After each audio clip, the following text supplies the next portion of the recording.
What's up? What's up? What's up, YouTube? It's your girl DeeDee. Welcome back to another live stream. I hope you guys are doing well. Thank y'all so much for being here once again. So happy Wednesday. It is Wednesday. Happy Wednesday. I hope y'all are doing well. Before we hop into the live stream, make sure you put a one in the chat if you can hear me perfectly fine. Go ahead and put a one in the chat if y'all can hear me perfectly fine, just to make sure that the audio is good. And then we're going to go ahead and jump into the topic, y'all. I'm not going to keep y'all too long because I have stuff that I have to do. But I wanted to pop up here to talk about this because I saw a couple of video clips that I want to share, of course. And I definitely want to get your thoughts on the topic as well. So make sure you are chiming in the chat. Also, if you want to support the channel, you can support the channel via Cash App or Super Chat if you want your questions or opinions to be read. Make sure you are supporting in that way if you can. Also, hit the like button. That definitely helps to support the channel as well. So make sure you guys are doing that, all right? And if you are new in the building and you like the content, go ahead and hit that subscribe button if you haven't already. And also turn on that notification bell to be notified when I upload new content or go live. All right, so y'all can hear me good. Shout out to everybody in the building. I appreciate you guys for being here. I hope y'all are doing well. And everything is good with you guys. All right. So we're gonna hop right into the topic. As you guys see, are Black women the most educated or the most indoctrinated? Plus Naomi Osaka. I want to talk about her as well. So I'm always posing questions like this because, of course, y'all already know a lot of. Shout out Lorenzo. Lorenzo, yes, I would definitely look that up. I saw your comment of looking up the David Carter case. I'm gonna definitely look into it. Thank you so much for that. And shout out to everybody in the building. So I want to talk briefly about this. Of course, y'all know my viewpoints and everything, but we have a lot of Black women who claim that they're the most educated, but this clip that I saw, made it very clear that Black women are the most indoctrinated. And I do believe, to some degree, a lot of Black women are. I do think we are, indoctrinated into an idea that is not really benefiting us. Well, benefiting most Black women. I'm not going to say us because I don't subscribe to that. But for a lot of Black women, I do believe that they have really drank the Kool-Aid and they have really bought into a narrative that is not set up to help them or benefit them. But unfortunately, a lot of them don't see it. They just take offense to any constructive criticism or anything that would kind of steer them in a path that would help them. They're opposed to it. So I think it is a bunch of a lot of indoctrination that has happened over the course of years that have put Black women in these positions, and they're so far into it that they don't see what it really is, I think. And so when you, and just from experience, when you don't see something that other people see and you try to tell them, the first, thing that you tend to do, and this is with people in general, they go, opposite. They start to push back, or they're in denial of it because they don't want to believe what you're saying, even though to others it's evident what's happening. But when you don't see it yourself, you take offense to somebody trying to tell you something that is obvious amongst everybody else, but it's not obvious to you. And a lot of people in general don't want to feel like the fool. They don't want to feel like they're wrong. They don't want to feel like they're, that something's wrong with them. And, so people are always in denial when somebody is trying to tell them the truth about a situation. So they always take offense to it, and then they run with that. And even though they could start to see certain things that contribute to what everybody else is saying, they're still in denial, and they still don't want to look like the fool because, once again, women hate to be wrong about anything. But even though they see a little glimmer of what's happening, they still push back against it because they don't want to believe what is actually happening. They want to try to manifest it into something else. So this is why I say it's a delusional world. It's a delusional mindset that a lot of women in particular have, because they don't want to address or acknowledge the truth about certain things, but it's not benefiting them at the same time. It's like you're shooting yourself in the foot. You know that there's something else, but you don't want to accept it. You're in denial. You get mad when anybody tell you that something is not what you think it is because you want to be right. Then you continue to be in denial and then try to manifest something opposite of what is inevitable. And then when it doesn't happen, it's everybody else's fault. So it's definitely an indoctrination for a lot of Black women. And it's something, and I say Black women because I think this affects more Black women than it does Black men. I think a lot of Black men can see the reality of what it is, but a lot of Black women, unfortunately, do not. And they don't, it's like you don't know any better and you don't want to learn any better. But I say all that to say this. I want to play this clip of what this young lady had to say, because baby, she hit the nail on the head. She hit the nail on the head. She hit the nail on the head. I think that's how you say it.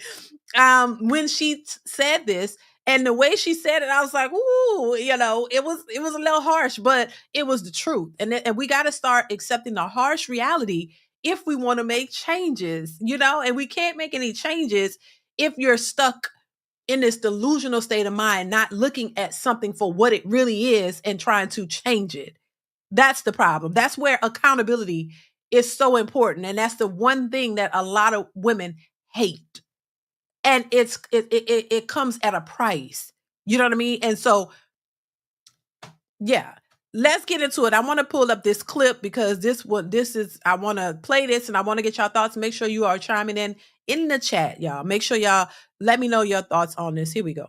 Women are the dumbest group in America. They're literally train crash outs. All of their ideology is backwards, and everything that they believe in is dysfunctional. These are the defenders of the dysfunction and the chaos. They encourage it. And you know that because look at Sexy Red. They allow her to sell booty hole brown and gonorrhea lip glosses. Disgusting. And then they get all these degrees to still come out broke, alone, and in debt. Not to mention they let the government convince them to destroy their children and to go against the very men that are put here to protect them. And this is why they fall for every scam that the government push. Feminism, abortion, birth control. They even fail for the scam that they're the smartest group in America. You are not the most educated. You are the most indoctrinated. Congratulations. And you talk so much about your degrees, and black men still make more money than you and raise better children than you. Amazing. And you know what? The solution is just very simple. Bow out and let black men lead. Simple. She said what she said. Prove her wrong. Prove her wrong. She is fed, and she said what she said. Now, listen, what do y'all think? What do you guys think about what she had to say? I mean, there was no lies detected. I mean, she's absolutely right. Even though what she's saying is the truth, there will be a lot of women pushing back against that because they still want to believe the narrative that was purposely put out there to make them think otherwise. And I don't, a lot of women like to say, oh, you're hating on this one, hating on your own people. No, I think the problem is, as black people, we all have been indoctrinated into thinking that we should just go with the flow. Even though we see a bunch of chaos, we see a lot of ratchicity, and yeah, that's a word I made up. In our communities, we're supposed to just accept it and shut up and not say anything when it makes all of us look bad. And so I just think that we have to, just like a child, you have a child that's acting out. You have to chastise that child. You have to teach that child right from wrong. As a parent, you wouldn't be a good parent if you sit back and let your child just do whatever, knowing that what he or she is doing can cause them a problem, and it's not going to fare well for them. And you just sit back and just say, oh well, just let them be a kid. Kids are kids. We're not going to teach them shit. We just going to let them just do what they want to do. Climb on that ladder. I know that ladder is wobbly. I'm just gonna watch you climb it and fall off and break your neck. You know what I'm saying? Like, I'm just gonna sit back and let you do it because you got to learn on your own. You know what I'm saying? No, as parents, you're supposed to teach your kids right from wrong. You're supposed to be there as their support system to allow them to experience some things, but also guide them. They need guidance. They need guidance. As a parent, if you don't teach them anything and let them just guide themselves, then what's the point of being a parent? That's what parents are for. So as a parent, you know that you have to guide your kids. You know that they're going to have experiences. You teach them, and give them the tools that they need. So when they get older and they have to make decisions for themselves, they are better capable of doing so. Doesn't mean they don't fall short or make mistakes. It just means that they have a solid footing to start upon. They have a solid foundation to help guide them so that they can, at least know which way to go and guide them so that they're prepared for life, what life throws at them, and any other obstacles that they may have in life. That's what parents are for, to guide the children, give them a set of rules, at least the foundation of what they should stand upon, so that they don't go out here just totally oblivious to the world and to people and to everything. That they have some morals, they have some values, they have some core things that you've given them, so that at least they go out here with something in their head to start them off as they develop and grow and build up on that and start to create their own way of life and flow of things. But they do have a foundation to start with. That's the whole point. So it would be asinine to not give them that, knowing, that they got to get out here and face the world. So I attribute that to the idea of just watching your community fall apart and not have any type of guidance or constructive criticism to help lead them in a right path. And yes, of course, we can all say, yeah, listen, it's our individual lives. Nobody can tell you. That's true. But also, you got to understand too, if we're raising our kids a certain way with certain level of standards and values and morals, and then other people in our community are just allowing their kids to just run amok and do whatever without any foundational standards or anything, no guidance or nothing. That's the next generation of young individuals that's going to have to grow up and have to deal with each other. You know what I'm saying? As much as it may not affect us, we got to think about the generations coming after us, that our kids have to grow up. those people, they're going to interact with each other. So if you got a bunch of hoodlums who were raised or not raised and have not been taught anything, now that's going to be the next generation of individuals. And if we have the majority of the children being raised by single mothers without fathers in their lives, what do you think that is going to look like? We're already seeing issues now of these young kids who don't have stable parents in their lives, and they're raising themselves. We already see the consequences of that already. And we all know that the majority of the individuals who fill up the prisons are raised by single mothers. So if that continues, then it's going to have a negative effect on our children, their children, and the generations, beyond us. So it's not about us at this point, but it's about the people that we're raising. So if you don't want a cycle of this happening, then something has to be done. Somebody has to say something. We can't just go into this just silently and not open out, voice our opinions or have anything to say because with the fear of offending somebody, and usually offending the perpetrators. The ones who don't have any morals or values and just out here doing whatever and think it's cute and think it's fun. It's just not going to fly like that. Somebody has to start to create the narrative or the conversation about this to hopefully get through to the next generation of individuals who have to grow up and possibly have to deal with this same situation or worse. So I just think it's more of a constructive criticism because, like I said before, at the end of the day, you can't change people. You can't make people do something, but you can give them a different opinion or a different perspective. And it'll start there. Maybe it's something they never heard of. Maybe they didn't grow up getting this information, and maybe it's all new to them. And maybe there are some people who are willing to learn and get something to better their situation because listen, we got to stop with this idea of that we can just manifest what we want. We can just be just as ratchet as we want to be in life. And we're going to manifest the greatest outcomes. That's a bunch of BS. That's a bunch of BS. And anybody co-signing that is foolish. They're lying to you. You're not going to sit out here and just not, in this society, marriage is no good. Oh my God. Marriage is not the goal. Okay. So marriage is out the window. Having children, if you don't want to get married, then that means you're having a child out of wedlock. You're already creating a broken home. So that's okay. That's acceptable.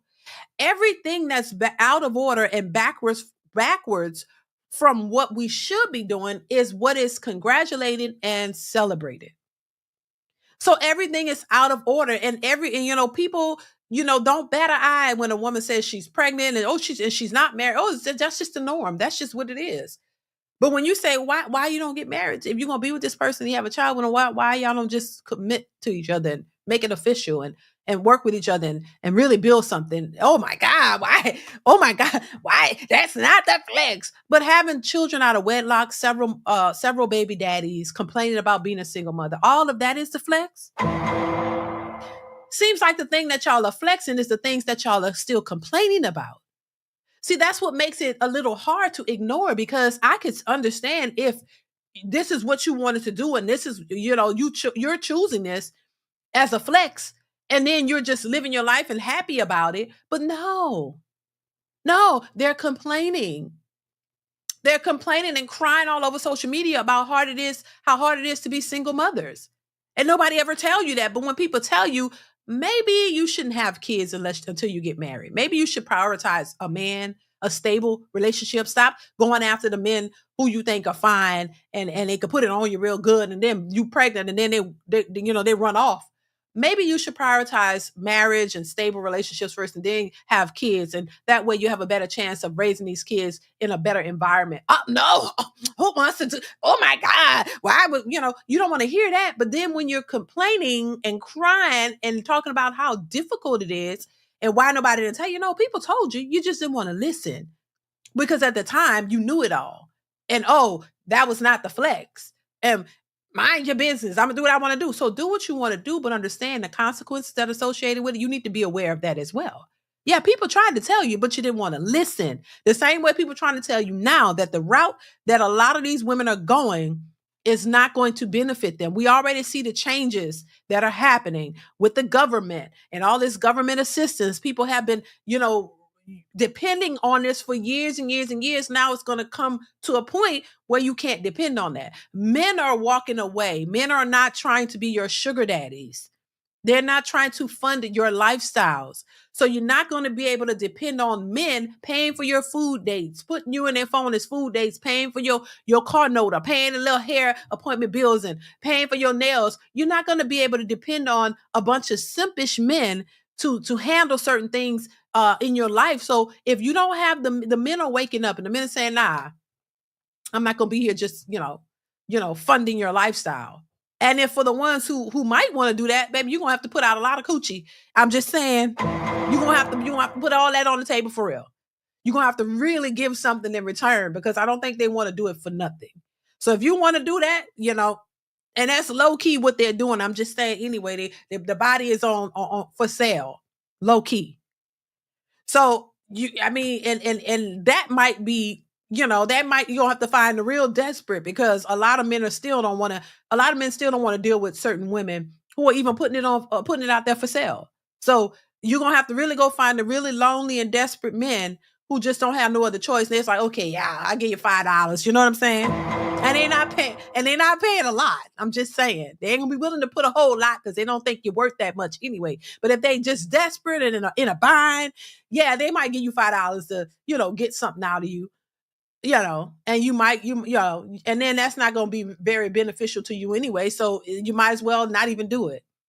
And these degrees that a lot of these women brag about, they're the most educated, like the lady said in the video. Black women are not the most educated. And I hate to be the bearer of bad news, but you are not. We all know that is Asian women. Let's be honest about it. That is not Black women. Black women are the most enrolled. Black women, the majority of Black women do not make more money than Black men. That's a shocker too. They don't like that because society has hyped them up and put these false narratives out there and made them feel good about it. And they see what they make. They know that they're not making all this money, but because it sounds good and it looks good and it make them feel good, they're going to run with it. But running with a narrative that is not true does not help you, does not benefit you in the long run, in my opinion. So I just think we got to stop being delusional and start looking at things for the way they are, and stop trying to push a narrative just to make you feel good and to make you feel better than Black men. Also, too, I like that she pointed out the fact of how a lot of these women alienated the men that were placed here to support you. But when you do that, but then you turn around and you complain about men not helping you, men not supporting you, men not protecting you. You can't alienate a group of men or anybody and then turn around and think that they're supposed to just run to your aid. I said that before. I don't see a problem with a man helping a woman or protecting a woman. But if you put yourself in a position or you put a certain narrative out there that you don't need Black men for ish, that you don't need them for nothing. You can do it everything by yourself. Everything you don't need them. You don't need them. They're this, they're that. Why in the hell would you then think that these men are going to run and knock down everything to come and protect you and be there for you? This is why I said before that a lot of these women think Black men are fools. They've thought that Black men were fools. Oh, we just tell them anything. We treat them in no kind of way. They're going to still come to our aid. No. That's not how they go. And this is not something that's just occurred. This has been happening for years and years and years. And they've been accustomed to that. They've watched their single mothers deal with men who had those simpish tendencies. These men who were there because he get the coochie, you know what I'm saying? In-house coochie. So he's there, but she's belittling him on every front, disrespecting him on every front, doing whatever the hell she wanted to do. Fooling with who she want to fool with on the side, doing all that. He just sit there, seemingly taking it because he get a little in-house coochie here and there. So, he just sit back, let it all play out, whatever, don't really have much to say. And honestly, in my opinion, I think this is where a lot of women get that idea that, they just want a man to just pay the bills and shut up and be quiet. and don't tell them nothing. Let her do what she want to do. And she could just do what she want to do because they watch their single baby mamas. They watch their mothers sit back with a man like that. He never could say anything. If he said something, he was dismissed. She doing what she want, living her best life, but then asking him to help with bills and pay this and do that. He's going to work. She got 3 and 4 baby daddies, kids. Most of the men came into the household as single daddies. They had no children with the lady. She already had kids. But he was taught to, oh, well, ain't nothing wrong with taking care of a lady with kids. Ain't nothing wrong with dating a woman with kids. So I'm going to go in here. I'm going to be a stepdad. I'm going to be the best I can be with them kids. You can't really tell the kids anything because they're going to tell you, you ain't my daddy. You ain't my daddy. I mean, I grew up around this stuff. So I seen it happen in real time. Everybody had a stepdaddy, right? And the kids would have a conversation like around 8, 9, 10 years old. Like, yeah, he ain't my daddy. He's trying to tell me what to do. This is how the kids talk. So the kids were very aware that wasn't their daddy and they wasn't listening to him. And the mamas co-signed that mentality or that behavior because they tell them that you ain't got to listen to him. If you got a problem, you come let me know. So now fast forward, men realize there's no benefit in that. So they're moving away from it. They would rather not deal with women who have multiple baby daddies, multiple children with multiple baby daddies. Men would rather not because they see that that's not a benefit. But women still have the mindset, and this is not all women, but the ones that are like this. This is not all, because there are a lot of women who do not think like this. But for the ones who do, this is your downfall. This is why you are stuck. This is why you find women 40 plus, 50, 60 still single, because they do not understand this concept. They do not understand what they should be doing versus what they've been taught to do. You get what I'm saying? And so it's a hindrance to them. It's holding them back, and it will continue to, because men are not like the old stepdaddies. And these women seem to have not realized that. They see it a little bit, but they don't realize, how deep this is going to go. They really think that they could still finesse men and they could still convince or shame men into doing what they want to do. But these men are different. They're not doing it. And I think they're realizing it. And now on top of that, the government daddy, how they say the dad, their daddy, which is the government, is also going to show them too. The jig is up. Things are getting ready to change, and it's going to show these women more than they could tell them. So if you don't want to listen, if you never thought you needed a man, when the government daddy leaves you, then now it's going to really hit home. It's going to really force you to have to get out. You're going to have to work hard because you don't think you need a man. You didn't see the importance of a man and a family structure early on. But then when the resources are dried up, when you cannot benefit from these government programs or men, because as much as women like to hate on men and talk about men and talk down on men, a lot of these women depended on a man for resources. They depended on men, but talk shit about them. But those very men are the ones you depend on. Even in the sex industry, you need the men to support you, to pay you. You can brag about, I made this amount of money. But if it wasn't for the men who patronized that, you wouldn't be making it. And if the men walked away, which they're starting to, men are not spending as much money on these OnlyFans and all these things like they used to. So that's drying up. They're complaining about that. They're wondering what they're going to do. Because if you can no longer use your body to benefit from it, financially, what are you going to do? You're going to have to go get a job like everybody else, or maybe 2 jobs. If men ain't willing to simp for you and pay your bills, baby, you're going to have to get 2 jobs. If men stop, worrying about your box and they find alternatives, which we see that happening as well. And we talked about it. They're creating robots and things for men. Like, okay, once that happens, child, y'all gonna be up the shit creek. Up the creek, however they say that, you're really going to have a hard time. And they're already seeing a difference, how men are saying men are a little bit more, particular about who they're sleeping with. They know because you've been ran through. Then all of these diseases out here too. All of that is going to play a factor in how this is going to go down. And so if you don't get your stuff together now, I feel bad for you. You don't have no support. No backing behind you, or, meaning you don't have a husband, you don't have a family structure, you're out here on a limb by yourself, thinking that you're gonna handle this for the rest of your life by yourself, and you're not a multi-millionaire. Most people aren't. You don't have all of this extra money to take care of yourself for the rest of your life and your kids.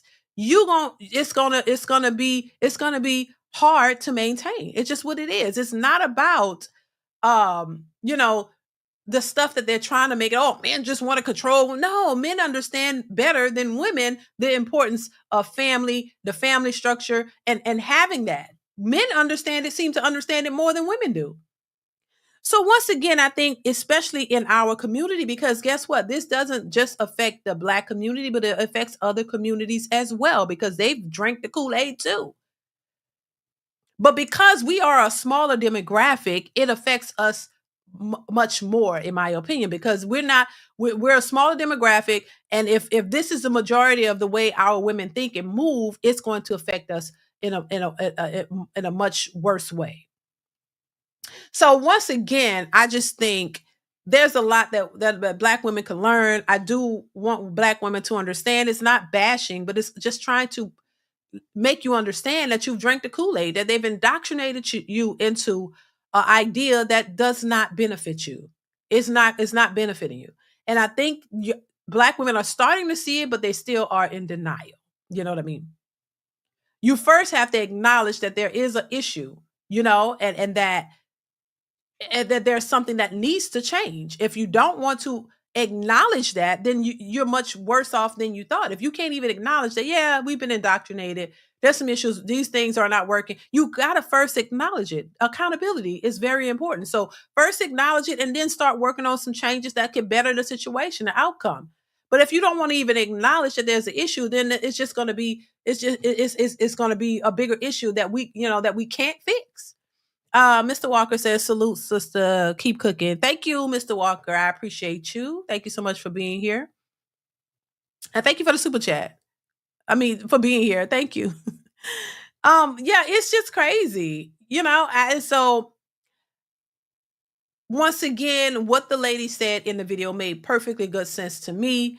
And I just think there's a lot of deflections. It's a lot of deflecting the truth. Because they're not ready to acknowledge it. And my question is, when will you be ready? Like, if you're never ready to accept the truth, how are you going to make any changes? But once again, they're in denial. They're living in a delusional la la land. You think that it's not, what you think that what we're saying is just BS, and it's not going to make a difference, but it is. But at the same time, once again, they're the ones complaining about what we're talking about. But you don't want to, it's like you don't want to conform to the things that actually worked. You want to be able to be outside.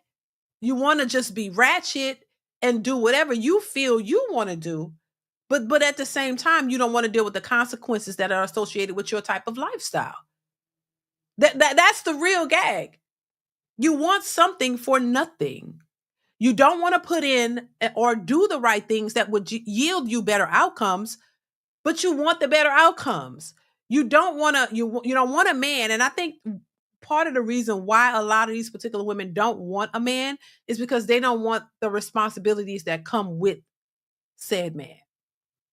You don't want to be faithful. You don't want to be loyal. You don't want to have to listen to what he has to say. You don't want to do anything that resembles being a good woman or a good wife, and being inside, being a respectable woman who knows how to be in a relationship and really listen to your man and be there for him and support him, and y'all support, because that's not what they want. They've been told that they should be outside, that they should, do whatever it is they want. And whatever it is they want is always something that is bad for them.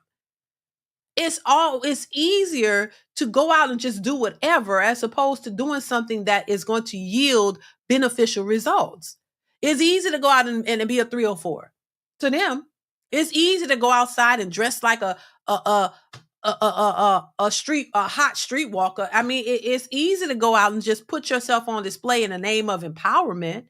It's easy to yield to society's I wouldn't even call them pressures, but just what society deems empowerment for women. It's easy for a lot of women to gravitate in that way because that seems fun. That seems like, oh, I could do whatever it is I want. I could be as hoish as I want. I could just go out and it's empowerment for me to have multiple men, and I could finesse men and do all these things. But then when I'm ready to settle down, and I'm a 10, so I'm gonna be able to get a man, and he's gonna pay all the bills, and he's gonna do everything I want him to do. He's gonna be my knight in shining armor. He's gonna be my king.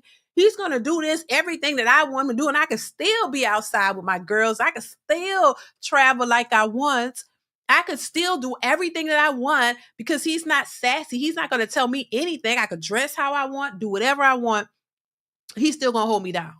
He's still going to be my king, meaning he's going to do everything that you want him to do, everything that you deem is right. You don't have to listen to him. You don't have to hear anything because he's going to be there to cater to you, give you everything that you want. That's what women deem a good man who's going to let them be. Oh, she can be however she want to be, but I'm going to love her down to the ground, and I'm just going to accept her for who she is, her flaws and all, and I'm going to just be there, and I'm just going to work. He's going to work his fingers to the bone, come home, she ain't in the house, she ain't got to cook. She can be out with her friends when you get home. They ain't got no food on the stove for you. The house is nasty. She got kids. You supposed to accept the kids, take care of the kids, do everything she wants you to do without a complaint in the world. That's the type of man they want. They want a fool. That's what I would call a fool. A man who's going to sit back and let you do whatever you want. You can come and go the way you want to. She can do what she wants. You just give her a card. Give her your credit card, and she just take it and do whatever she wants. She comes in how she please, and you just supposed to sit back as a man. And that's what they consider a good man. This is how a lot of women think. A good man is a man who's going to let you do whatever it is you want to do in the name of you being a woman. This is what they really want. This is why they're having a hard time finding the man, and they will not settle. You hear it all the time. Oh, I will not settle. I'm not settling. What? Okay, first off, do you even know what you really want? Because a lot of times they don't really know what they want. They just know it when they feel it. I'll know it when I feel the vibes. And then wonder why you picked the wrong dudes. It's all backwards and out of order. And it's like you're so delusional you can't see it. But then when the shit hit the fan, oh my God, why these men are like they used to be and this and that? Because you want your way. It's a selfish mentality. You want your way. You want your cake and eat it too. You want you want a man who's going to conform to you. And what you're doing is out of order. Any man in his right mind is not going to cater to an out of order woman. You're not going to let a woman direct your path when you've worked hard to build yourself up to a certain place. And then you're going to get a woman who's going to come in and mess up your whole flow. Spend all your money that you work hard for, no type of structure, no type of discipline, no type of anything. You're going to just risk it all because, she's cute. That is crazy to me. But this is what a lot of women are looking for. They're looking for a man who's going to do whatever they want him to do and not have any pushback, not any say so, no nothing. But this is what they're looking for. This would be a perfect man to a lot of these women. And this is why a lot of these women are single, and they will continue to be. And they will continue to struggle, trying to get out here and have multiple men who are going to finance their lifestyles because they know they don't have the qualities to be a good woman to a good man. They don't have the qualities. They don't want the qualities. They just want a man to conform to them. They want to be able to. I said it before. If she could find a man or several men who would be willing to just give her money and pay for her lifestyle, and she just give them a little cooch here and there, they would be perfectly fine with that. Because they in all honesty, a lot of these women were not taught to be wives. They were not taught what it is to be a good woman to a man. They don't know anyway. And they're struggling. So at the end of the day, if they could just find a man to pay their bills, they're good. And just give him a little bit whenever he wants it. And there's no commitment there, and you don't have to be committed to him. You can still move the way you want to. Oh, they're already holding themselves out, so that wouldn't be hard for them to do. So if you take all of that into consideration and look at the community as a whole and how we see a lot of these women moving and acting, it is out of order. Once again, a lot of these women are in denial. I agree with the lady in the post that, these women, just are delusional. They really think that they're the best thing since sliced bread. They really think that men owe them something when men don't owe you nothing. They really think that they're more than what they actually are. And then when you ask, what do you bring to the table? Oh my God, it's almost a damn near fight. What do you mean? Because she got a vagina and she knows the power of that vajayjay because she knows how she's putting it out there and what it could get her, with the right simpish man. So a man who's looking for something and he thinks you're fine, yeah, he might be willing to pay one of your bills or do something. And you have that, you always have that to barter with. You know what I'm saying? Like you can put that cooch out there and use it for what you want. I've heard the term, and I said this before when I was younger, use what you got to get what you want. All it meant was, hey, you got a vagina as a woman, use it to get what you want. I think that was a horrible thing to tell young women or young girls. But I've heard that term, as a young girl. Use what you got to get what you want. And that's exactly what a lot of these women are doing. But it's running out or it's running low. And so this is why they start to panic because they're like, hell, if men realize that this isn't worth it, that they don't trust being with y'all because y'all been ran through, then what are we going to do? If men are starting to turn down the cooch, oh my God, that's our last resort. We don't have anything left. What the hell are we going to do? If they're not running, they're already complaining that men aren't obsessed with them like they used to be. Because if you had a man who's obsessed with you and he probably do just about anything for you. But when you don't have that, oh, snap. They like, they're not obsessed with us. They're not trying to get with us. What's going on? If we can't sell this, we messed up. That's what's happening. Pharaoh, thank you so much for the generous super chat. Says we got ABWs setting up an indoctrination to go overseas and date black passport bros, knowing they're not the women they want. Passport bros save money for foreign women and relationships, not USA Babylon heifers. They need to stick with Pookie. Oh my God. Thank you, Pharaoh. Thank you so much for the super chat. I appreciate you. Yeah, I mean, it's their last ditch effort to try to win those brothers over, to try to see if they can convince these men to come back, to take them seriously. But I think they've put enough of, there's enough divisiveness that I think a lot of the black women has caused between black men and women. And now a lot of these men have moved on. And I think this is one thing that I think a lot of women don't understand about men. When you show them something, you make it clear to them what a situation is or what it is or how you think. These men move according. Once they know, they make a decision. This is something that's hard for a lot of women. See, women move and they speak and they do things a certain way. And they tend to think that this is how men think and move too, but men do not. And I think this is why it's so important for women and men to understand the nature of each other. Because if women had known the way men think, they would not have put all of this foolishness out there. They would have kept it amongst themselves and not expose themselves. Because once men realize, oh, okay, this is what y'all on, because they didn't know. A lot of men didn't know. But once you made it clear to them that, oh, this is how y'all feel about us. Oh, this is what we are to you. Oh, we're just a meal tick. Oh, you don't want us, but you only want us from. Okay, this is when men started to say, hell no, it's not worth it. I'm not doing this. If women understood men, they would have known to not let that get out. But because they think men think like them, they start blabbering off and talking too much, exposing themselves, and didn't think that men were going to hear what they were saying, or didn't realize men were going to actually respond.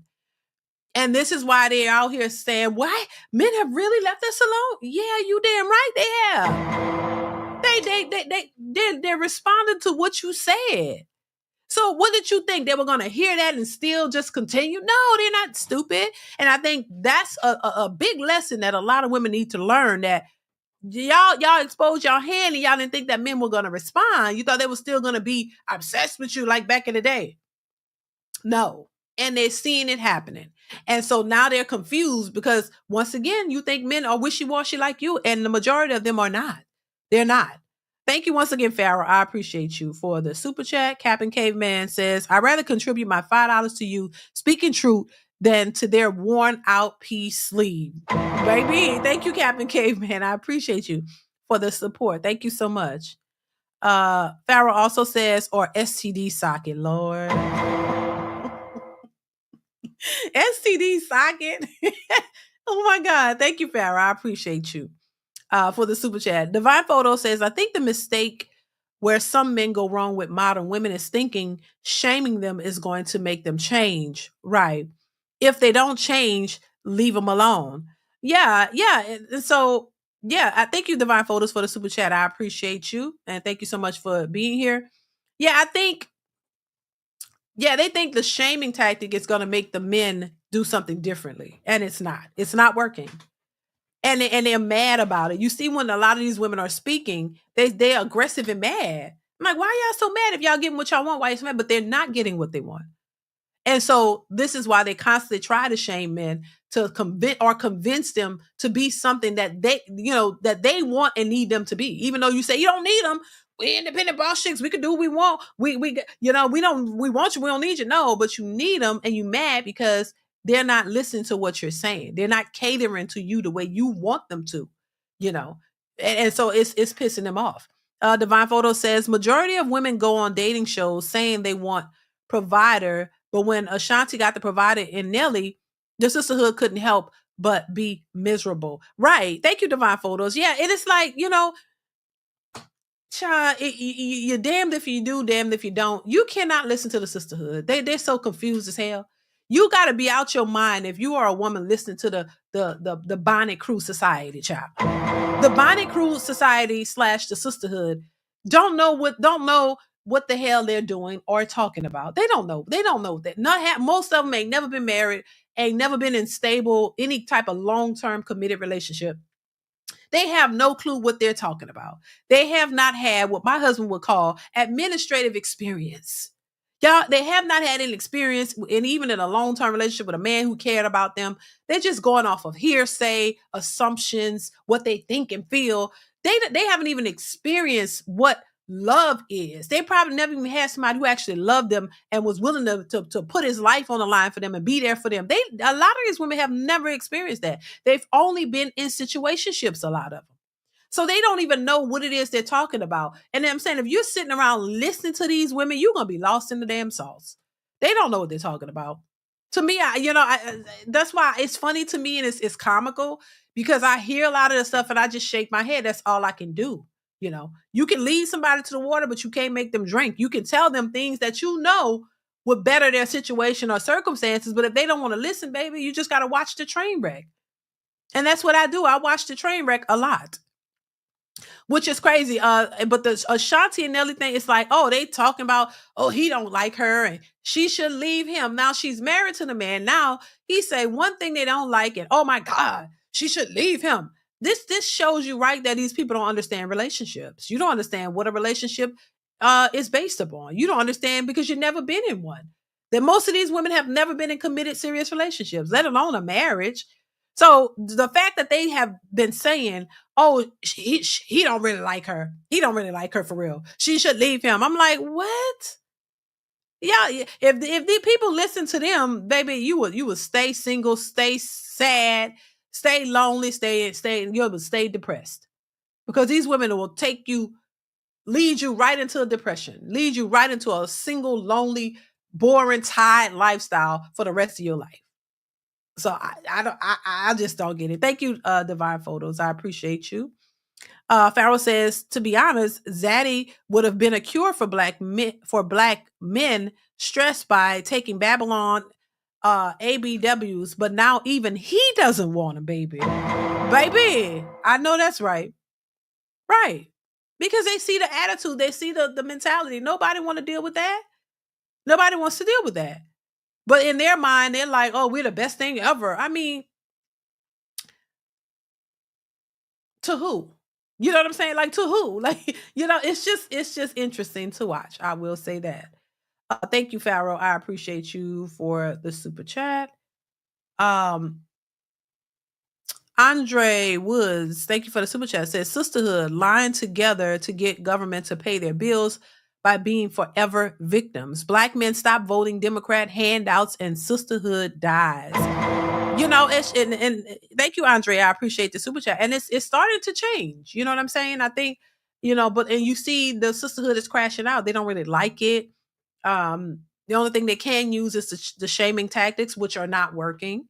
Um, and they have to really prove that they don't need men, that they can really do it all by themselves. Because when you don't have the support of a black man there, giving you the things that you want when you need it, then it's going to really tell what you really need or what you don't. Like, can you really maintain by yourself and without men present, or do you really need them? And that's what we're starting to see.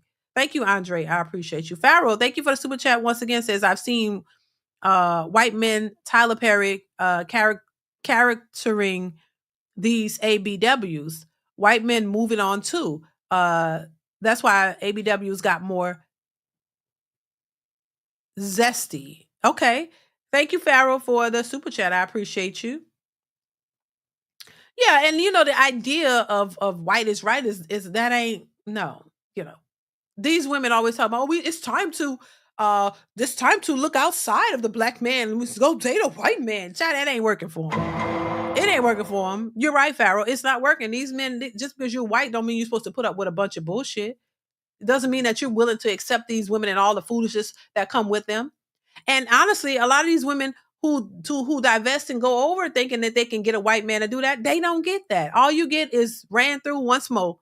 You get another notch under your belt of being ran through, and then he don't want to even deal with you. He's doing the same thing. He's hitting it and quitting it and moving on because he realized you're nothing special. You're not something that he wants to really be with. Your attitude and all that is very clear. And they don't really care. They'll drop you like a hot potato. And these women think they're going over there and they're getting a prize and you're getting something special. A lot of the men aren't, they see your games. They see your shenanigans as well. And they don't want to deal with that either. Thank you once again, Pharaoh. I appreciate you. So, I mean, they're running out of options. They're running out of options and they're running out of money. So only time will tell how this really plays out. We already see how it's going. It's not going in a positive direction. It's going in a negative one because they're also exposing that as well. You're complaining left and right. So that's just crazy. Make sure you guys are hitting the like button. Please hit the like button, y'all. Hit the like button. So I want to move on to this clip that I have of Naomi Osaka. Now, Naomi has, received a little bit of backlash, and public criticism in a negative way for how she handled media obligations during tournaments and her decision to take a break from mental health reasons.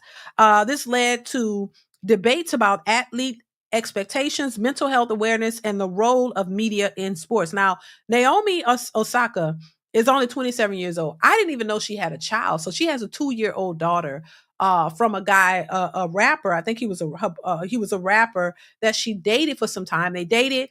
She ended up getting pregnant, and she has a daughter who is 2 years old. Naomi Osaka, has definitely been known for having mental illnesses or having mental health issues. She's talked about it, and there are some who attribute a lot of her mental issues, with her being single and I guess being a single baby mama. I don't know where her mental issues stem from, but it's very clear that she does have them, in my opinion. And it's displayed on so many levels. And I want to play this clip that I'm going to play for you guys because it kind of speaks to the issues that a lot of women have, a lot of mental anguish and issues that women have that have gone unchecked. And I've talked about this several times over, how a lot of women are dealing with mental issues in their own way. They're not getting therapy or seeking help. They're just dealing with them in the way that they know how. And a lot of times it plays itself out in relationships. And a lot of these women aren't really prepared for relationships because they have a lot of issues that they're dealing with mentally. And then on top of that, they think that a child will help to balance that out. And a lot of times it does not. But it also shows too what is most important to women, what success looks like for women. And a lot of times it's not what people think. But we have the feminists who try to convince women and have convinced women that, having an education or being successful outside of the home is going to yield you the success, the happiness that you've always dreamt of, and that you're going to be totally fulfilled in this role, has proven to not be what they thought it would be. It has proven to not make women fully whole and not make them fully happy. And so this is a narrative that they're still trying to push, that women, boss chicks, women who are out in the workforce making good money, they're happier than ever, and they're the most, sufficient, and they're doing their best, and they're just happy, they're living their best lives, when in actuality it's not showing that is the case. A lot of women are more on more antidepressants than ever. They're more miserable than ever. They're more depressed than ever. Is not proving that these successful women are the most happiest women out there.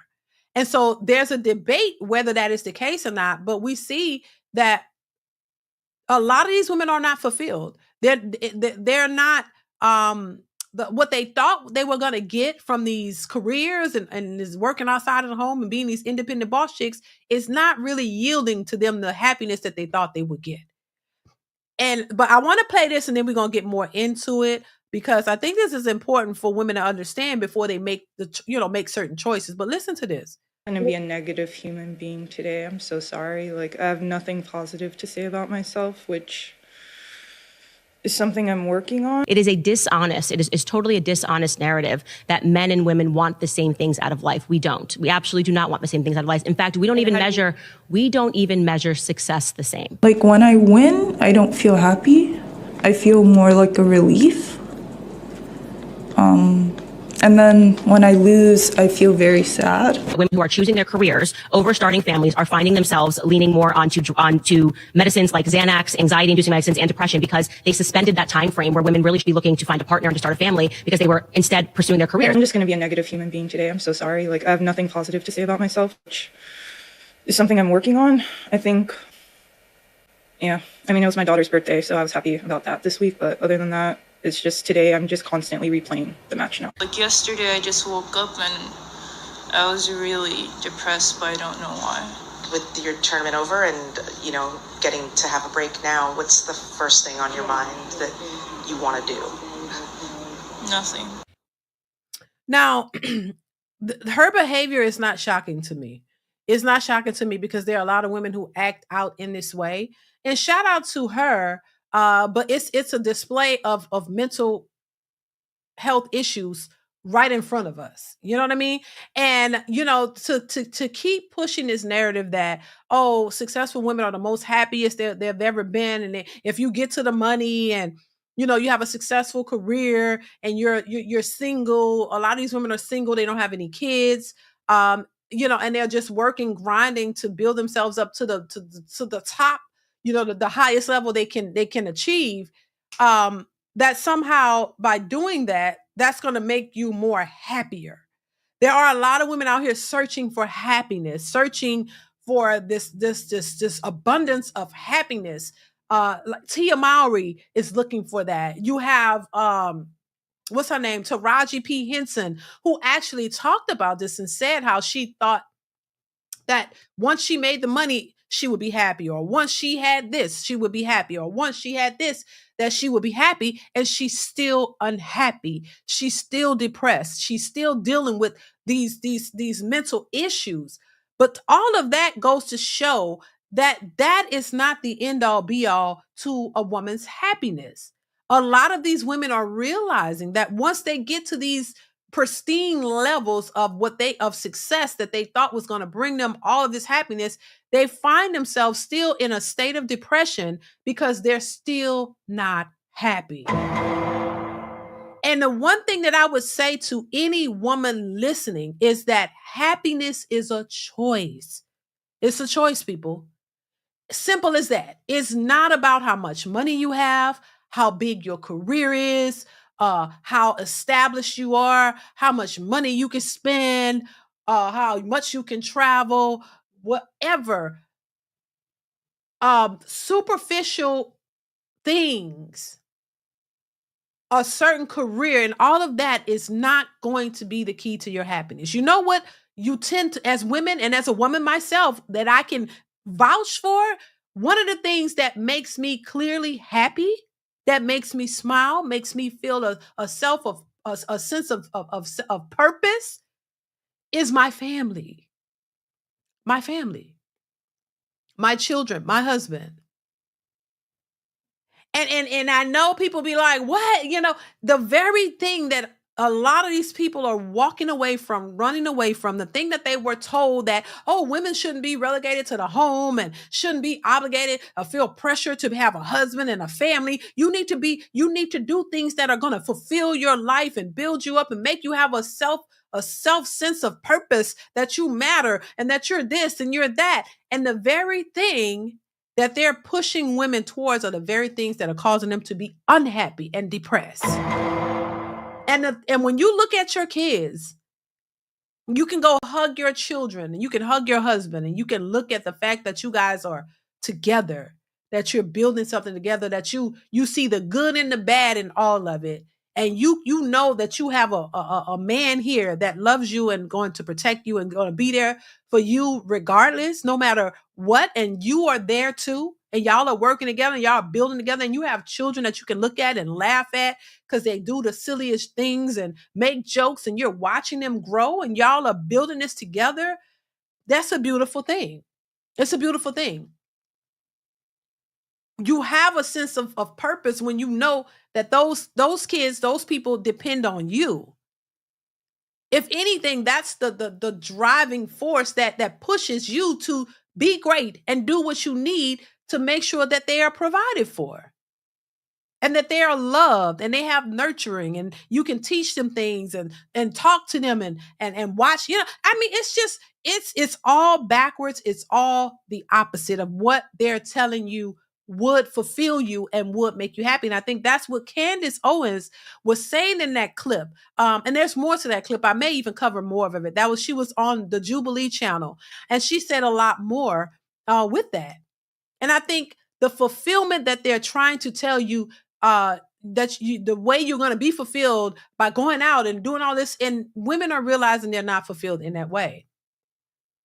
Naomi Osaka, the only thing that made her happy, and by her own admission, is the fact that it was her daughter's birthday and she get to experience that. But she just seems like she does not have any drive or hope, and she's successful. And then in many cases, and I'm not saying that this was her case, but that women go out and they make a baby with somebody because they want a sense of family. They want to create it, and a lot of times they create it in the wrong way.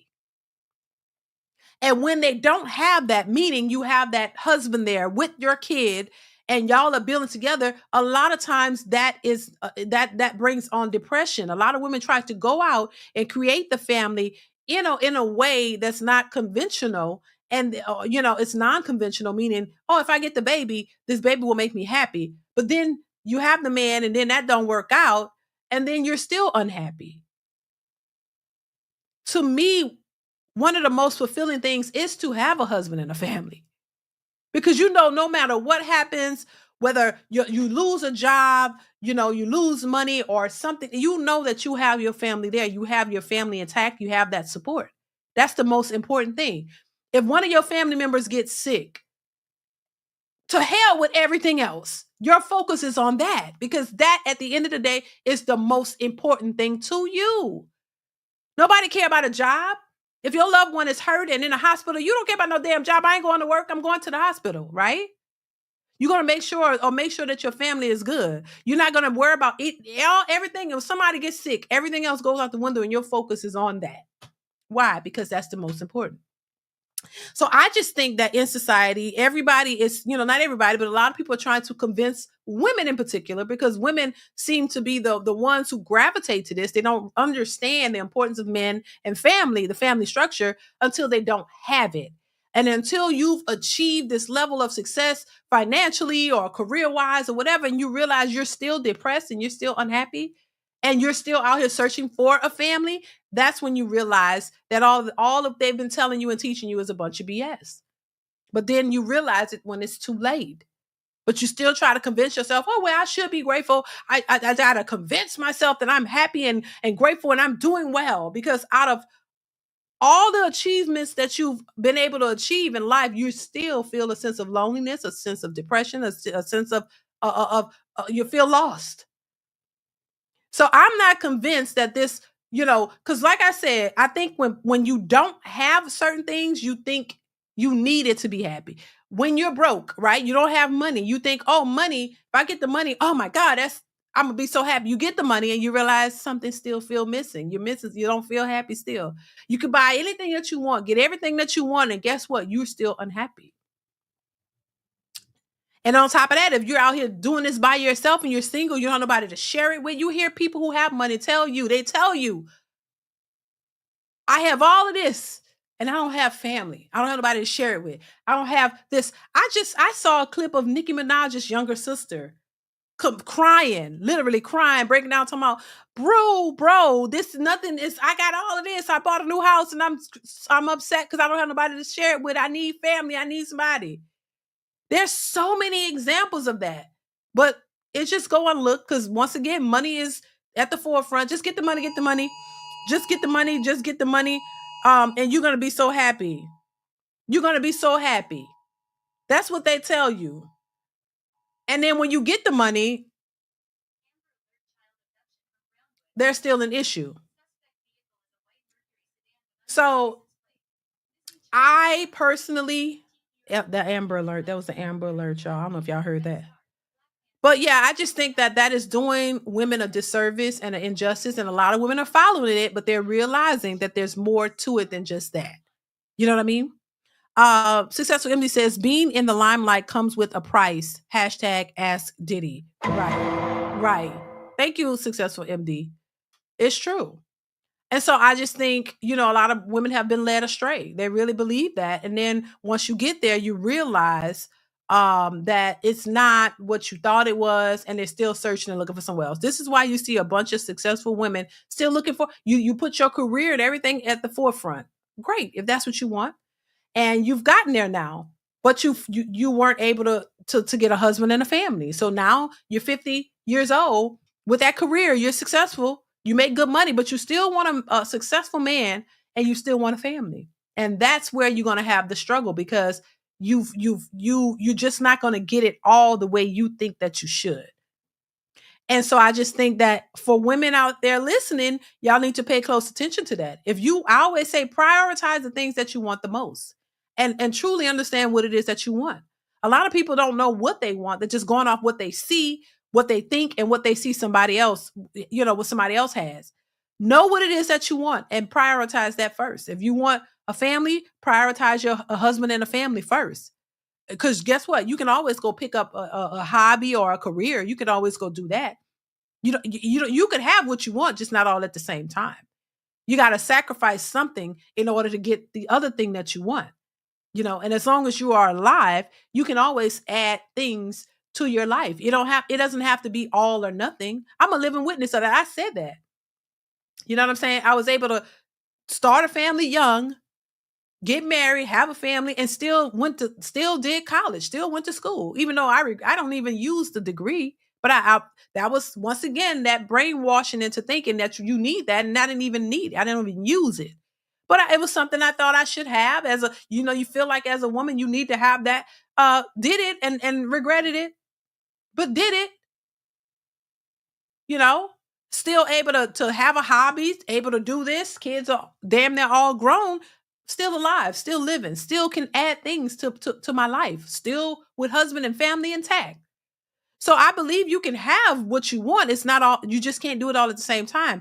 And if you want family, I think the family should be prioritized first, because you as a woman, you don't have all this time to wait for that. That's something you should do early on, because that's when you're most fertile. That's when you're in the best shape, best physical form to have the children, especially if you want more than one.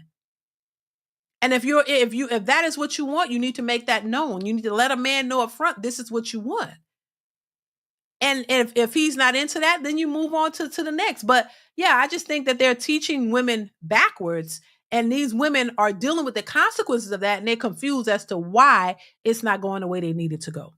So that's just my take on that. I just think there are a lot of women out here who are mentally disturbed, challenged, and they're trying to navigate life, and they've been given a set of rules, telling them that, hey, your career and all of that should be first, and they're successful in that way. Like Naomi Osaka, she's very successful in what she does, but the lady is traumatized in a sense. She's very depressed. And we don't fully know why, but I know, she went out and met a guy and had a baby thinking that would, suffice. But clearly she had a boyfriend and had a baby. She probably wanted family and wanted to be married and wanted to build that, but it's not going quite the way she thought. And she's only 27 years old. She's young. So I just think, the whole point to this is, listen, career and money and all that is not the end all be all of your happiness. Women can get all of that and still be unhappy because they still want something else. Having a career and a job and money is not the only thing that's going to fulfill you as a woman. Let's just put it like that. That is not going to be your end all fulfillment. We see women who have that, they still want something else. So figure out what it is that you want and go after it. Stop listening to society telling you what you should be doing, but do what will truly make you happy. And I do agree with Candace Owens when she says family. That is one of the things that really fulfill you and make you happy by having that family around, no matter what you're going through, no matter what life, brings to you.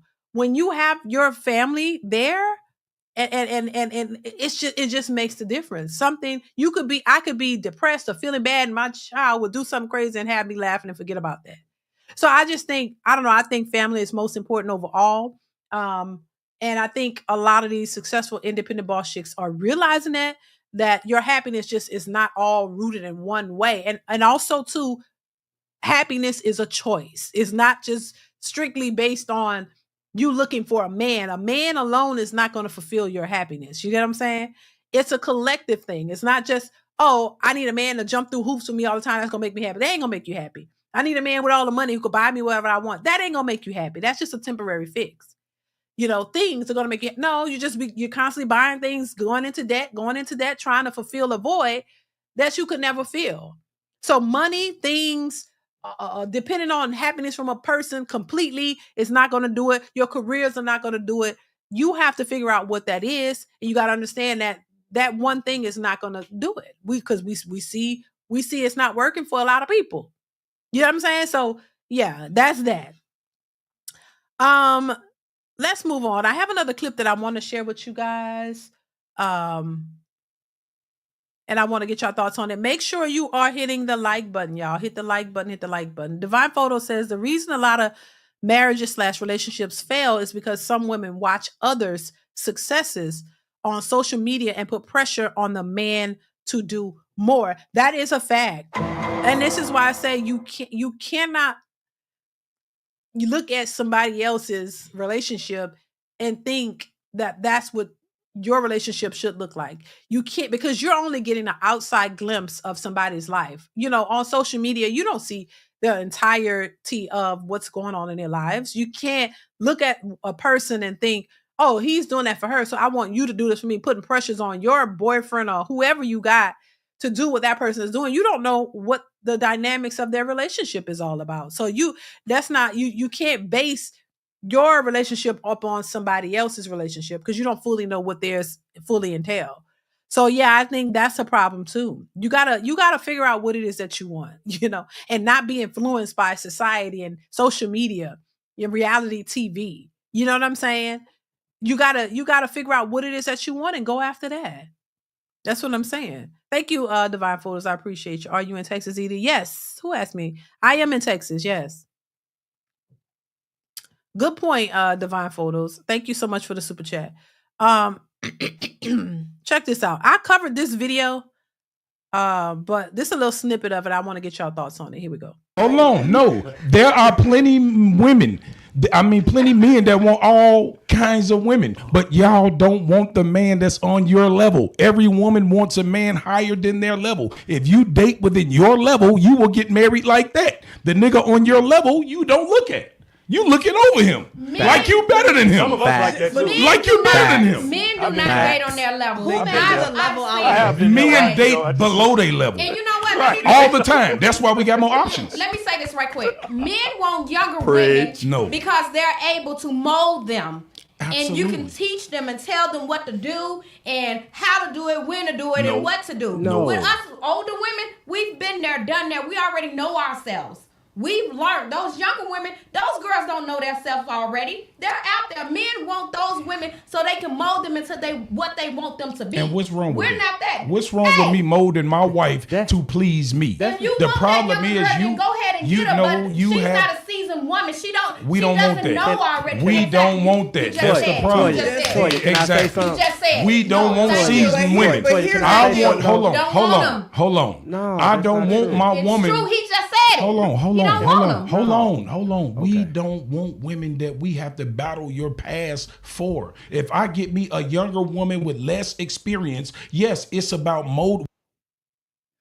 Okay, listen, I thought that was a man at first. I ain't gonna lie. The haircut just kind of took me. But anyway, that is a woman. But okay, this clip, and I covered this a while back. Shout out to the Not the Shop podcast. That is Not the Shop podcast. Go support his channel. He talk about a lot of good stuff. So yeah, definitely go over and support him and subscribe to the channel if you haven't already. But I just think that, women have this idea of that a man meeting a woman and basically trying to, get a younger woman who he can kind of mold into, what he need her to be. They look at that as a bad thing. They're thinking everything is control and all of this. But at the same time, I think most men would agree they don't want a combative older woman who's stuck in her ways and got all this bad experience, because it's not like she has good experience where she's bringing good things to the table, but they have a lot of bad experience. When you talk about a seasoned woman, they're talking about a seasoned woman who'd have been ran through, you'd have been through all kind of bad relationships. You've picked up some negative ideas because of your experiences. You'd have been through this, been through that. And you've given your attention to the wrong dudes, and you had to navigate all that, got your feelings hurt, all this stuff. Now you want to come to the relationship as a seasoned woman. And now you're gonna be combative. You got pushed back for the man all the time. You want to tell him he ain't shit or he wrong and this and that. Like, that's what seasoned mean. It don't mean seasoned in a good way, like you've learned something. You know what I mean? Like you've learned what it is to be a woman or a wife, that you went to wife school or something and you learned how not to be combative, how to be, you know what I'm saying, a better person and what not to do for the right type of man. You didn't learn the things that would help you, mature for a good man. You just learn that you're not going to take no shit and you're going to treat him like all of the horrible men that you've dealt with in the past. So you seasoned now in a wrong way. You're seasoned because you've dealt with some negative attention or negative men, and now you bring in combativeness to him to let him know, oh, don't play with it. You know what I mean? So now you're gonna have that type of energy, like, oh, I've learned better, so I'm not gonna let you treat me crazy. I'm not gonna tell you. You're not gonna tell me shit. You're not gonna do this. You're not gonna do. That's the type of energy that the man who would be a good man for you, that's the attention that he's gonna get based on all the. So now he got to deal with all that. You trying to heal within the relationship with a man that might be good, but he don't want to deal with that. So that's what they're saying. I don't want a woman who's seasoned, who's been through all of these horrible relationships, and now you're combative, and now I got to sit here and deal with you. No, he don't have to deal with you. This is why a lot of men would prefer a young woman who hasn't had all of those negative experiences with men, because she's gonna bring a lot of trauma to the table, and he don't want to have to deal with that. He deal with a woman who hasn't had that. That way, maybe you have a better chance of having a decent relationship with her, because she's still growing and she doesn't have all that negative, all that negativity in her past. So I think that's what women take that as, oh, I'm seasoned. These young girls don't know nothing. Well, child, you an old chick and don't know nothing. A lot of y'all old chicks don't know shit. Y'all don't know nothing either. Y'all just older with it and more aggressive and manipulative. You've learned how to play a man because of the men who played you. So you just learn some negative traits. It's like they say when people go to jail, right? When they go to jail, this is what I heard now. When they go to jail, they become better criminals. Why? Because you learn stuff in prison. You learn how to do stuff in jail. So you come out a more seasoned criminal. So, I mean, same thing. You know, been through horrible relationships and you end up a more horrible person. You didn't really learn anything that could help you be a better woman. You just learned how to be more combative woman based off of the negative experiences. And that's it. That's what seasoned woman means, in my opinion. Baby Funk 1975. Thank you for the super chat. Says educated. Explain any law of thermodynamics, child. Ain't nobody could explain that. Educated, it's just, you know, you just in debt. That's all it means. It don't mean they really know nothing. There's a whole bunch of educated fools who don't know jack-ish. You know what I'm saying? Like, so yeah, they can't explain it, Baby Funk Nights. They don't know what that is. They ain't gonna even try. They gonna just shame you and say, well, you know, ask you, do you know what it is? I'm just saying. Try to flip the script. You know what I mean? So everybody that's claiming to be educated, we know what that means. You just in a lot of debt. Thank you for the super chat. I appreciate you. Successful MD says, I suppose only money defines the levels, huh? Shaking my head. According to them. Yeah. Yeah. Yep. That's the only thing that matters. This is all everybody talks about. Money, money, money, money. That's it. That's because when you hear people talk about money, I think people who talk about money the most is because they don't have it. If you know, the people who really have some money for real, you don't hear them talking about it. They don't even bring it up. They don't. The people who always talking about, I got money, it's because you're in debt and you're struggling and you made a little money, but you paying it all out. You made some money at one point and now you done spent it all and now you're trying to catch up. But because you were able to make something, a little something, now you think you the shit. But you're really in debt up to your eyeballs and you really got a lot to pay. And this is why you need a man who make more than what you make, because you need that extra from him to help yourself. That's what that means. Because people with money ain't talking about it. It's not an issue for them. They don't go around trying to every chance you get, because I make my own money. Well, they don't need to explain anything. They know what they got in their several bank accounts. They know that they're good with that. So it's not even a topic of discussion. And that's one thing I learned. The people who don't have money always talking about it. Because if you living off of credit, you ain't got no money. And you working because you're trying to pay off that debt. You ain't got no money. You just got credit. And there are a lot of people out here living solely off credit. You got good credit and you got a lot of credit and you're living off of that. But you know, that ain't free money. You got to pay that back. So you're out here needing all this extra help so you can pay off this debt.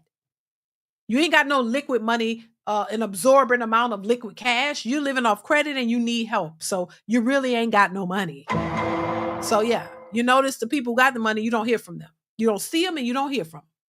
So I just, you know, I've paid attention to that. Thank you, Successful MD. I appreciate you. Make sure you guys are hitting the like button. Yes, hit the like button, hit the like button. So I thought that clip was interesting because, you know, these women, they really don't know what they're doing, but they have a lot to say. You know, like I said, there's no administrative experience amongst the majority of them. A lot of these women have only been in situation hookup ships. They have never really been in a solid relationship with a person who really, you know, was there for them. And so they don't really know what they're talking about. You just talking and you feeling and you thinking and you're totally wrong. You know what I mean? So let's move on. We got a Kendra G clip. Y'all know I gotta have it. Y'all know I use these Kendra G clips in the lives so y'all can let me know what y'all think. Make sure y'all hit the like button. Please hit the like button. Hit the like button, y'all. Let's get into it. Here we go. Now, is your name Shanice? Shanaz. Oh, Shanaz. And you're 36? Yeah. And where you calling me from? Philly. Philly. And what you do for a living? I'm a sales rep at Coca-Cola.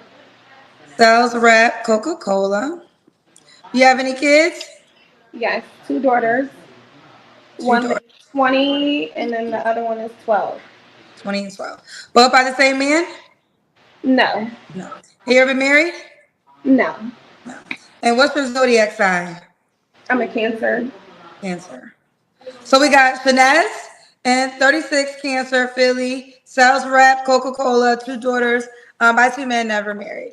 All right, Shanaz, girl, what kind of man you looking for, girl? I'm not really looking for a man. I'm just looking for like a friend, somebody I could kick it with from time to time. Ooh, so you don't want a committed relationship. You want a situationship. Yeah, more like a situationship. Not a relationship. No. Didn't I just say these women, they love them situationships? As long as they can benefit from them. When they can't benefit from it, then they complaining and talk about all men ain't shit. I just said that. They love these situationships. They don't want no real commitment. They really don't, because commitment requires something of you. It requires more of you. It requires you to put in an effort. It requires you to be loyal. It requires you to actually be a good human being and working on something. And a lot of them just don't want to do that. They don't want to put in anything. You just want to get. You don't really want to put anything in, but you're the most entitled, and you become entitled to everything, but you don't really want to put nothing in. So it's easier to be in a situationship because it doesn't require much of you. I'm just saying. Jantel, thank you so much for the super chat. Says, we don't want a seasoned woman. She's already lemon pepper, but I want plain so I can groom her with my grandmother's old-fashioned Cajun flavor. I know that's right. I know that's right, Jantel. Old-fashioned Cajun flavor. I know that's right. Some flavor. You know what I mean? Yeah. Ain't nothing wrong with a little flavor. I know the hell that's right. Hell, y'all know I'm from Louisiana and we all about the Cajun flavor, okay? So yeah, we need some seasoning on that thing, not that type of, you want to put your own seasoning on it, right? That's what you're saying? Yeah, you don't want somebody with their old dusty old seasoning from a week ago or months ago. You want to season it yourself to your liking. You know what I'm saying? So you going to like it. You know what I mean? Not something that was for everybody else. That's what I'm saying. I know that's right. Thank you for the super chat, Jantel. I appreciate you. Baby, child, I know that's right. Shit. These women are crazy as hell, baby. They don't be knowing. They don't be knowing, y'all. They just out here talking shit. They don't know they don't know what men want. They don't know what to do with a good man. They don't know. This is why they settle for these situationships, because that's easy, girl. You know he gonna give you some money and you can give him a little cooch, and that's it.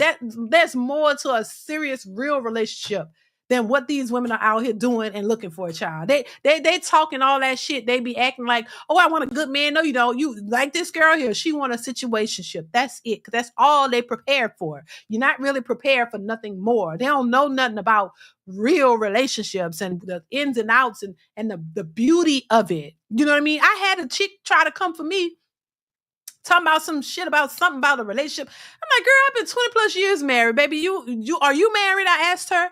And I never heard nothing back from her. Are you married? Because no, talking about, oh, you really tried to call me a pick-misha and say, oh, you tried to make being a pick-misha cute. I'm like, girl, baby, you don't know shit about it.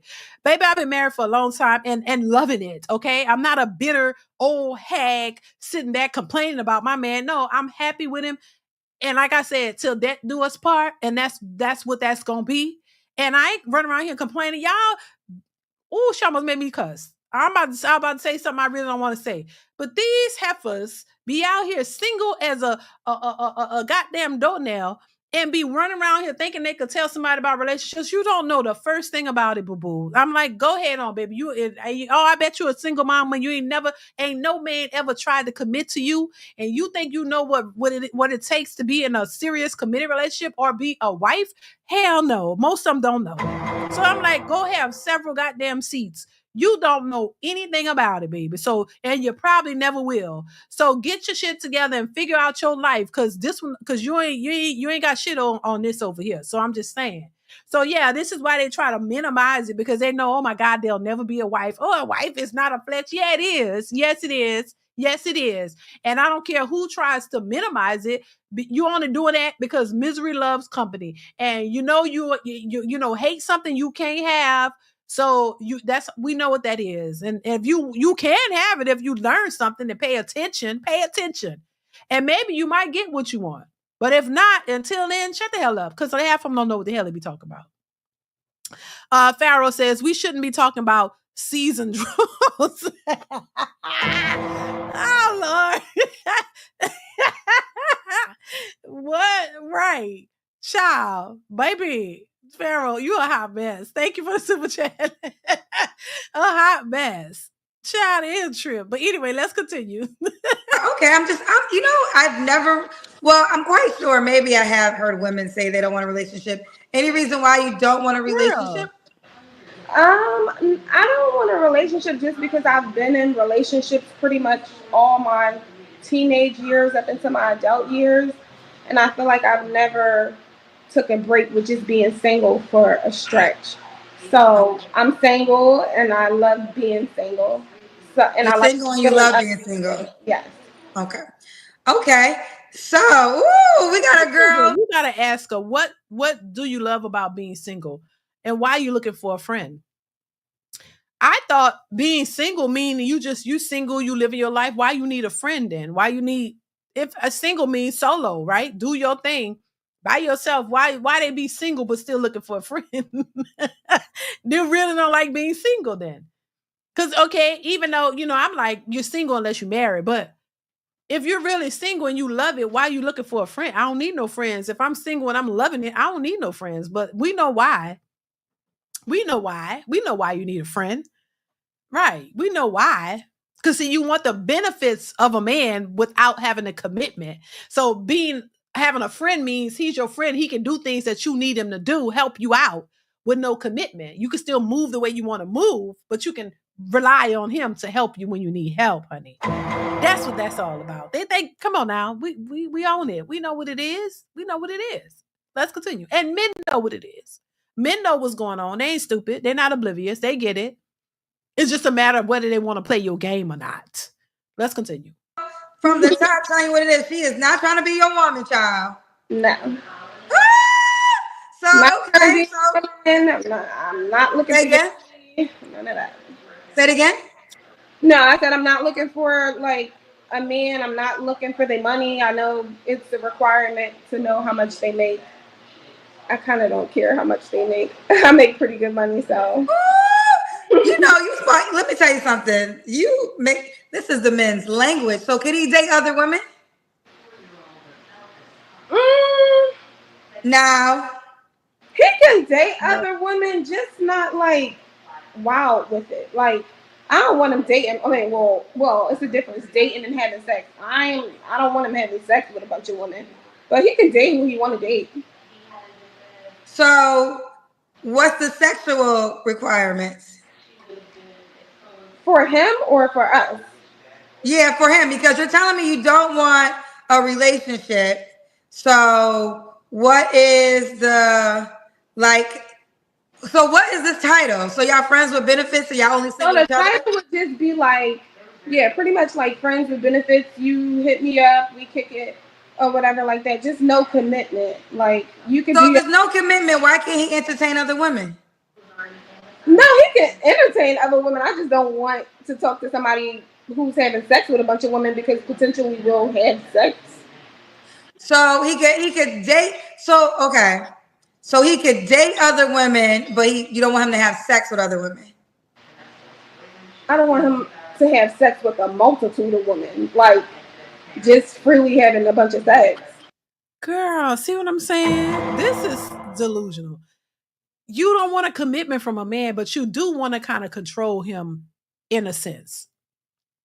I said you don't want commitment, but you want benefits of it. And part of that benefit of commitment means that, hey, if you're mine, you're mine. You're not for anybody else. So that means you're going to be having sex with me. But they don't want that. You want something for nothing. If he's not your man and y'all just friends, he can do whatever the hell he want to do. He can sleep with 1,000 women if he wants to, and you shouldn't have a problem with it because that's not your man. You don't want commitment. You don't want what comes with. You don't want the commitment. So that means you could do whatever you want. He can do whatever you want, but they still want some type of control. That don't make no sense to me. Successful MD says my Puka ties theory is undefeated, DeeDee. I know that's right. You're right. You're absolutely right. You are undefeated, child. It is undefeated. I will give you that. Because, baby, we see it on a daily basis. On a daily. Child, this is insanity. It really is. So you want to control this man in some way, but he's not your man, baby. He's not your man because you don't want commitment. That's what comes with commitment. Somebody that's committed to you, you're committed to them. Y'all loyal to each other. Y'all make this known, like we gonna be together, and that's it. That means if he go outside and do something with somebody else, then it's a problem. But if you don't want commitment, you don't want to be in a relationship, then you're not. He's not yours. He's for the streets, and you for the streets too. But child, thank you, Successful MD. I appreciate you. This is nuts. This is nuts. I don't understand that. Baby, let's continue. Could he have sex with one or two other girls? That's fine. No. Oh! Okay, you gotta ask all the questions. Okay. So let me ask you this. Is he gonna be the only guy that you're gonna be dating, or would you be dating other men too? I probably would be talking to other men as well. Let me tell you something. You speak in the men's language. Now, one thing I know for certain, they're gonna be in your inbox after, baby. When we get there, they gonna blow my requirement for the men though. We about to get to it, so let's go to it. What are the requirements for the men? So they have to have their own. Like they have to have their own place, their own car, they own everything. But they have to be comfortable with their sexuality. As they're not bisexual? No, I don't want a bisexual man, but I want a man that's comfortable with their sexuality. Meaning, like, if I present you with something that I want to do to you sexually, you can't be like, oh, that's gay. Or, oh, I think that's gay. Like, if I be like, oh, can I eat your ass? Or can I peg you? Oh shit! Oh, I don't want you to be like, "Oh, that's gay." Then that'll be a turn. God damn! Oh hell!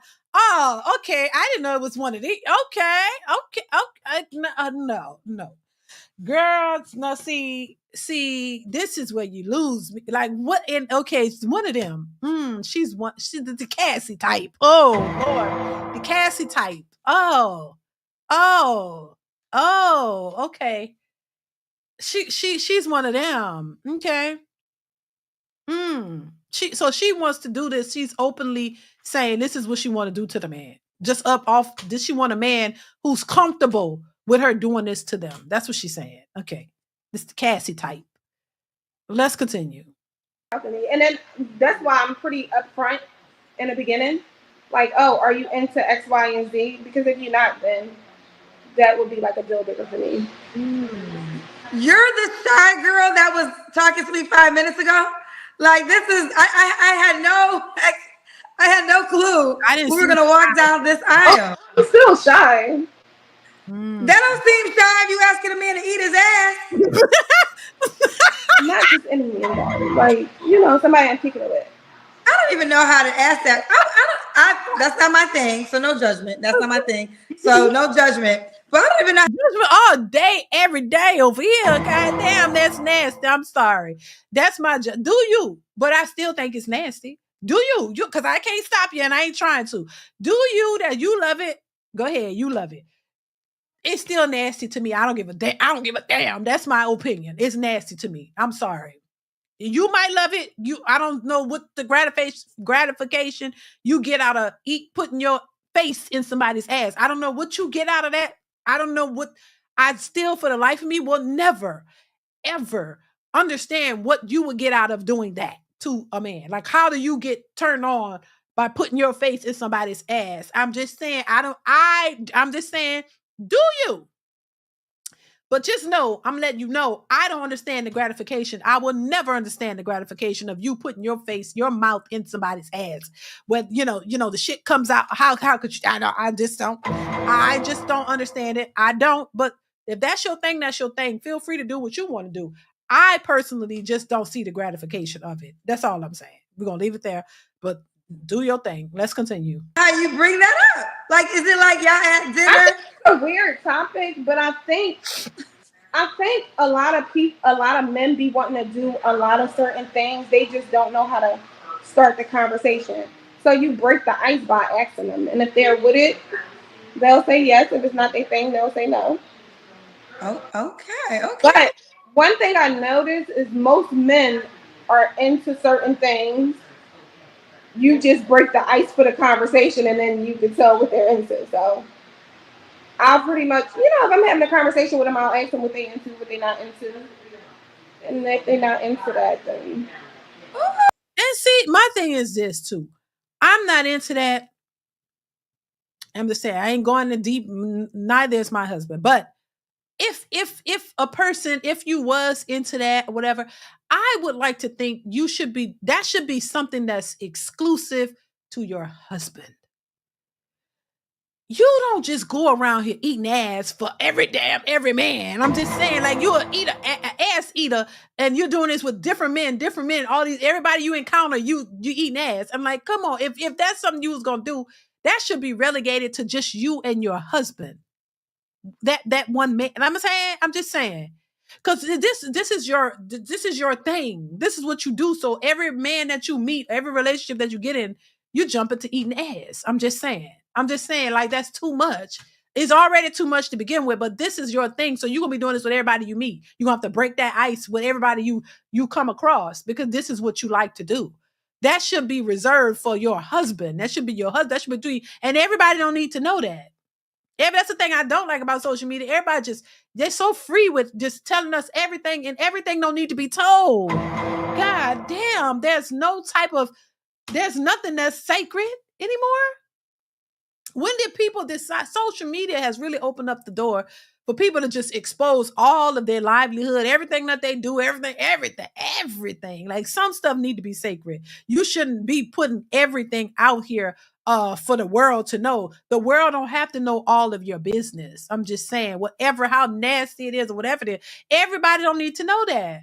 There was a time where your personal, private life, what you do in in your bed, was supposed to be private, that you could talk about other stuff, but you don't talk about that. Like, that's sacred. That's between you and your person.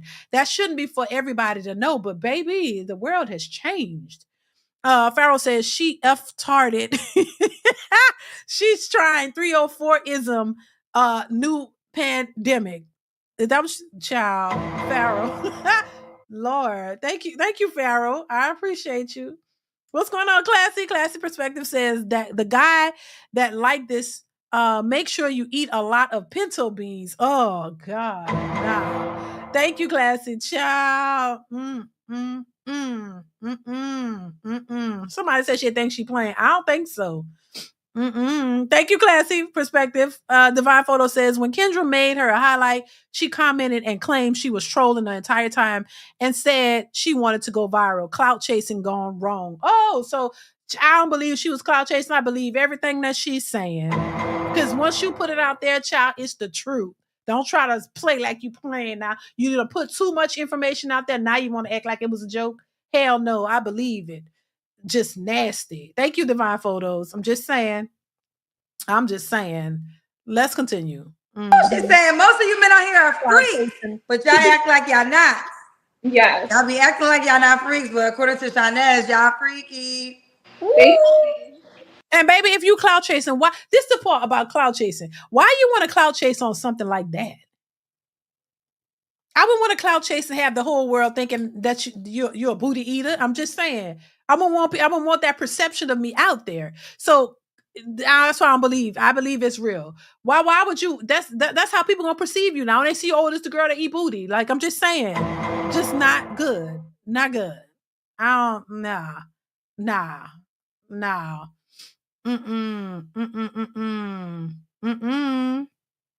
Farrell says, "Cooch hooch for sale on Kendra G." Oh Lord, jeez, Lord, have mercy. Baby, let's continue. All right. So, okay, that's what you meant. Because when you said open to sexuality, I was thinking bisexual, but you don't mean that. Yeah, you mean like, don't categorize everything as gay. Like, oh, that's gay. I think it's GAY when it's with another man, but not like with a woman. I wouldn't date an openly gay man. Okay. That's not my thing. Okay. But this what women say, that if a man like that type of action, then he's probably, gay. Women say this. Women say that when men want to do that kind of stuff, then you gotta think they're gay. Women say this, like women contradict themselves. So one hand, you got women who will say that means he's probably is, and then others who like when you want to do it, oh, you don't want them to think that it's gay now because you into it. So if you're willing to eat the booty, oh, I don't want people to think it's gay. But when he's doing it, oh, or if he wants you, if you want him to do it, it's acceptable. If he want to do it, then something wrong with him.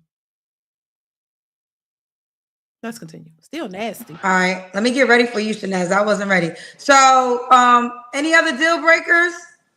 I don't like men that smoke. Not a lot of kids. Preferably not married. So you can't be married. That's a good one. No married men. Yeah, no married men. Okay. Should he look a certain way? I don't really have a type. I just like what I like. Like if we vibing or whatever the case may be, then I don't really have a type.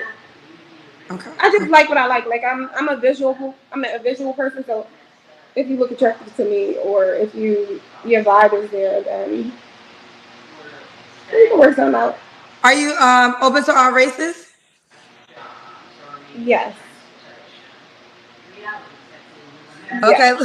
Look, Sam got all these. Wait, we got a couple. Onak said, "Ladies, pay attention." Listen, y'all can have that one. See, sometimes one thing I learned, let me tell you something. I'm okay with it. I'm okay that my freaky meter is in some listen, Shanaz, you do you, girl. Huh? It's not everybody's thing. I think the thrill for me doing it is like when they tell you no. Like, oh no, that's not my thing, and you actually get them to do it. That's the thrill for me. So like you tell me no, and then I get you to open up and do it, then I feel like okay. Okay. Should he make a certain amount of money? I make like 65,000, so he can make 50, 60,000. Okay. All right, let's do the Kendra Cam, Shanaz, child. Let's see what you're working with, girl. I got my robe on. Hold on, let me try to tie it up. That's it. Yeah. I don't know if you can see me, but I got a robe on. Okay, can I see you? Okay, yeah. Your light is just, it's a silhouette. You always want the light. You want to face the light. The light is behind you. But we can see you. I was able to figure it out. I got a robe on. I'm sorry. Okay, no, we're good. We saw you. I can tell you got a cute shape. Yeah, I'm pretty in okay shape. Not in the best shape. I done gained like 30 pounds. You gained 30 pounds? Okay, you look small still. All right. When was your last relationship? My last relationship was like 2 years ago. Okay. You don't have to answer, but I'm gonna ask. When's the last time you was intimate with someone? Like 2 years ago. Really? I would not expect you to say the girl who doesn't mind eating ass ain't had sex in 2 years. Yeah, it's been 2 years. It's been a while. Like I haven't done anything. No oral, no sex, no nothing. So are you on a celibacy or abstinence journey? No. Okay. I just ain't found nobody to just be like, oh, I'm gonna just have sex with you.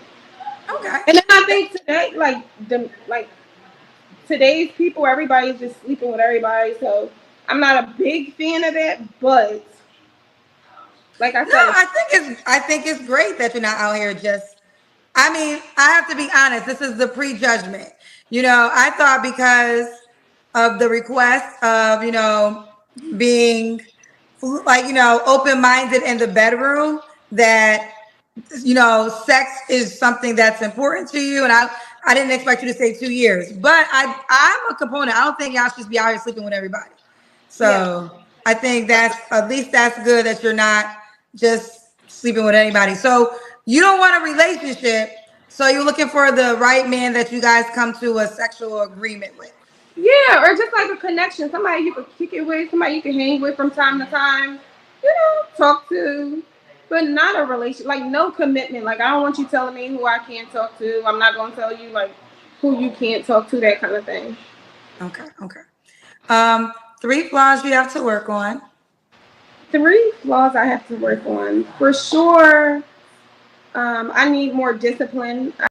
And maybe stop, eating, ass. I'm just saying. It might be a flaw. I'm just saying. Maybe you shouldn't do that. You know what I'm saying? I'm just saying. Maybe that. Maybe stop that. Let's continue. I feel like I set goals and I never accomplish them.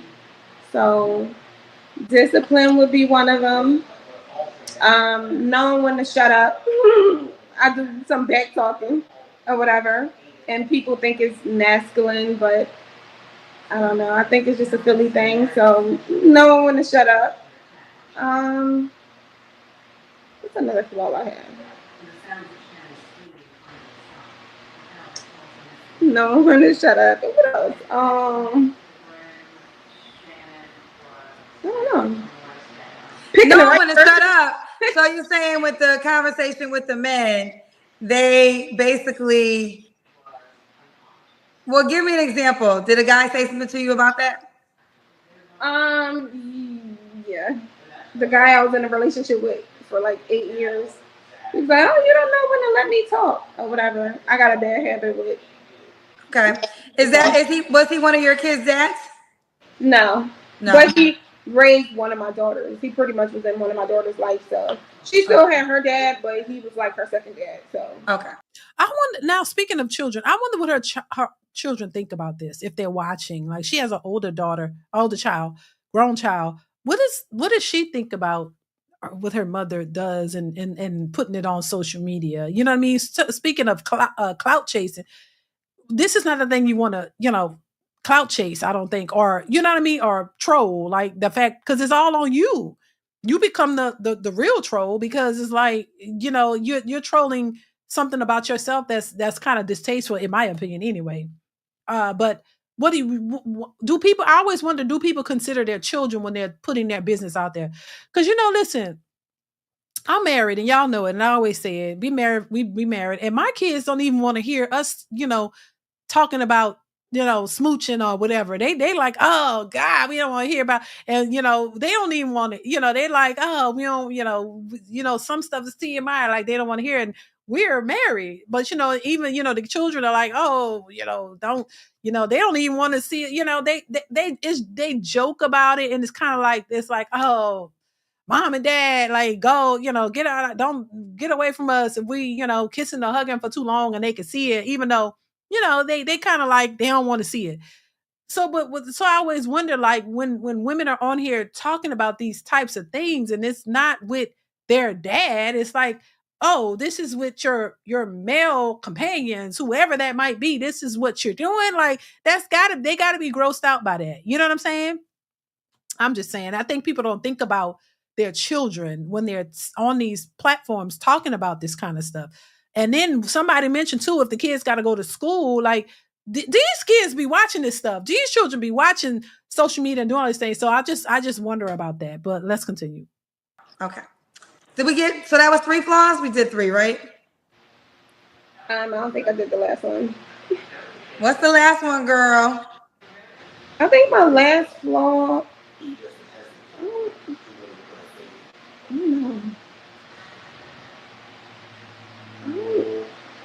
I don't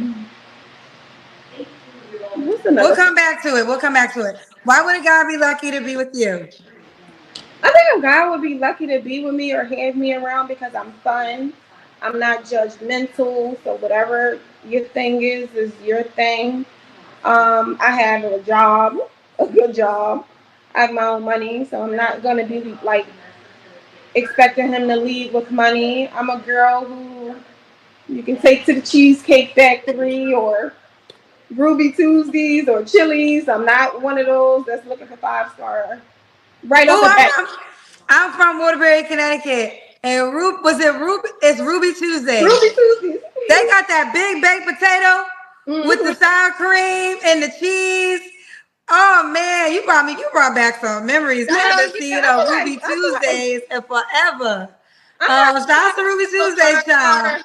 I'm not saying I don't know 5-star dates, but I feel like for special occasions, birthdays, anniversaries, but not just on an ordinary day. Like cute dates, you could take me, But it's not like, oh, you have to take me to a 5. I think women today are not realistic about their expectations.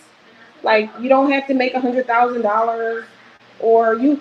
I feel like when women have their own money or whatever, I guess I don't know. But then women with money requirements are high.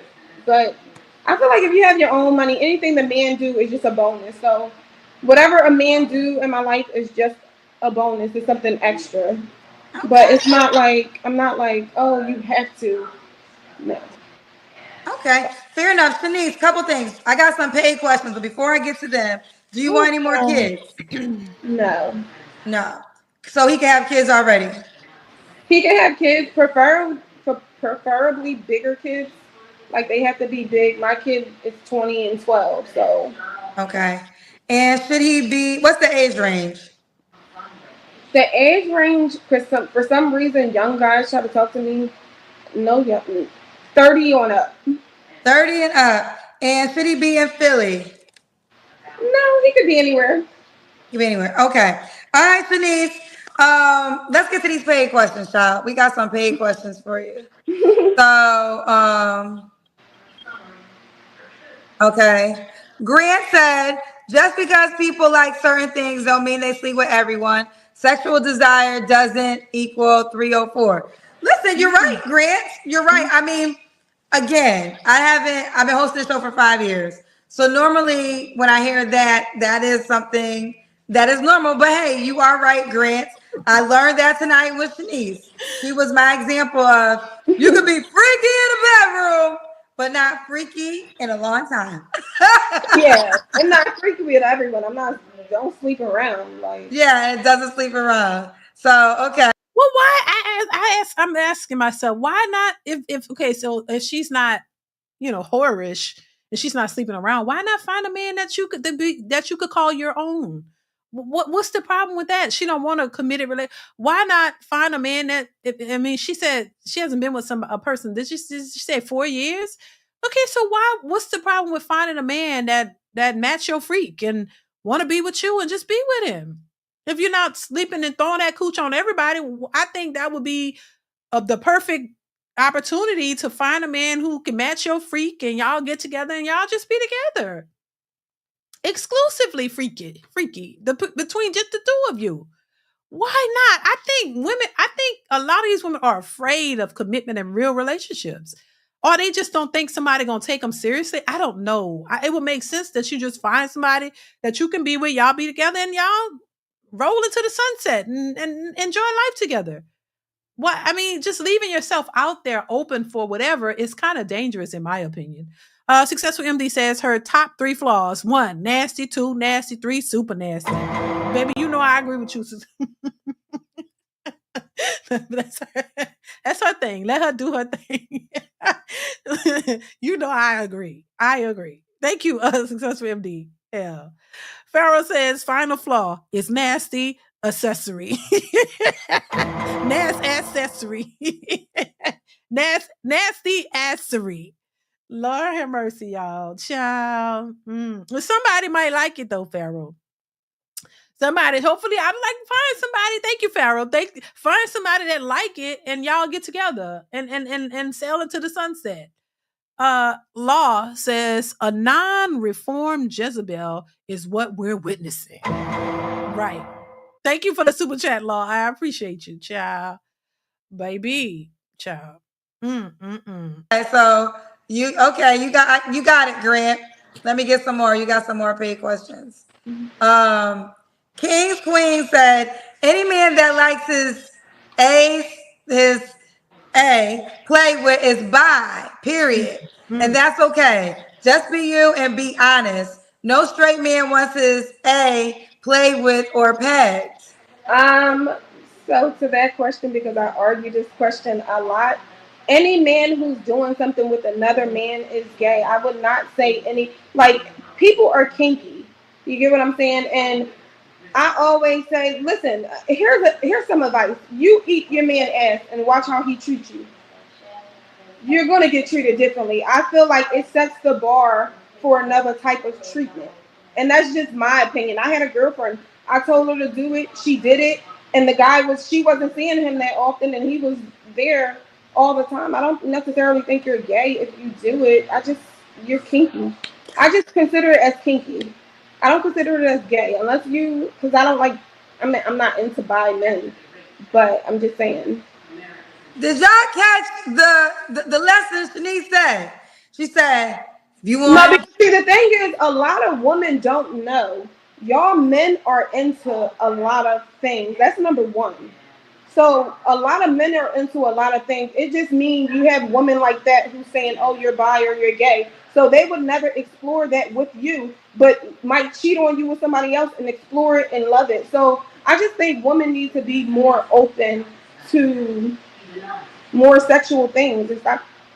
No, what you need to do is find a husband, and then you understand what he likes, and y'all have that conversation about what you like sexually and what you don't like and what you're into and what you're not. See, y'all don't have a man for real. Y'all just finding men to be intimate with, doing all these things with. And then that's it. You don't have real connection with the man and know who he really is and what he really like, because y'all don't have those conversations. And then you're with one man and then you break up with him, and then you're with somebody else, and you got to keep repeating that over and over instead of finding a man that you want to be with who agrees with that, and y'all have the conversation. These are adults, but I realize a lot of these adults don't have the conversation about these things, and you just going in it. You wouldn't have to break the ice and go in it gently and all this kind of shit. If y'all had the conversation about what you like, and this is somebody that you're going to be doing this with on a, together for a long period of time, not just you meeting a new person after new person, then y'all got to try to figure out if they want this or want that. It's just too much. It's too much, y'all. It's too much. I ain't got, it's too much, but I got to get out of here, y'all. It is almost 3:30 my time. I got to get out here. I have an appointment, but we're going to wrap this up right here. I'm leaving here. Shout out to her, Shanice, Shazaz, whatever her name is. If that's what she like, that's her business. I ain't mad at you, girl. Do you, that's you. I just was like, why not find you a man who likes that and want to be with you, and you just marry, y'all get married and y'all do y'all freaky stuff together, where instead of, from got to constantly meet this one and that one and tell them about all this kind of stuff, and they may not be into it. But child, do your thing. Shout out to you. Listen, I got to get out of here. Shout out to everybody in the building. Thank y'all so much for being here on this Wednesday. I hope you guys have a blessed day. Y'all be safe out here in the streets. Shout out to everybody who gave super chats and cash apps, who support the channel by liking the stream. Hit the like button on your way out. Make sure you are supporting by watching the videos posted on the channel, y'all. Go over and hit the like, watch the video, leave a comment if you can, share it even if you can. I would definitely appreciate you guys for doing that. I will be back really, really soon with another live. So make sure you have that notification bell clicked to on so that you'll be notified when I do go live or post new content. So thank y'all once again. I appreciate you guys for the support. Stay tuned for more, and I will catch you in the next one. I love you guys. Mwah. See y'all later. Bye.